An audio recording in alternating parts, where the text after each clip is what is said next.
Hello day traders. The US stock market and the ICE US dollar index fell last week. US stocks closed higher on Monday despite a renewed retreat of technology shares. Treasury yields declined after weaker than expected durable goods report.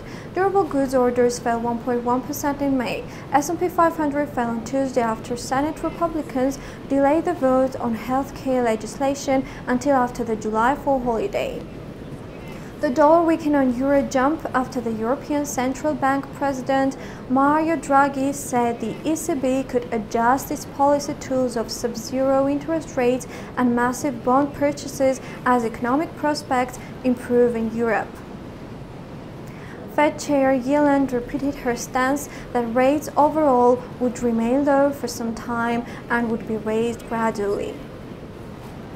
S&P 500 posted biggest one-day gain in 2 months on Wednesday as financial shares rallied after 34 biggest U.S. banks passed the Federal Reserve stress tests. Nasdaq Composite recorded its best day in 8 months. The U.S. stock market slumped on Thursday with losses in technology shares offsetting gains in financial sector as the sell-off of tech stocks resumed. Treasury yields edged higher. The ICE dollar index extended losses as investors priced in the possibility of the central bank's shift to tightening stance sooner than previously expected after hawkish comments by ECB and Bank of England heads Draghi and Carney. In the UK, the Bank of England Governor Carney suggested on Wednesday that there is a limit to the Bank of England's tolerance for above-target inflation.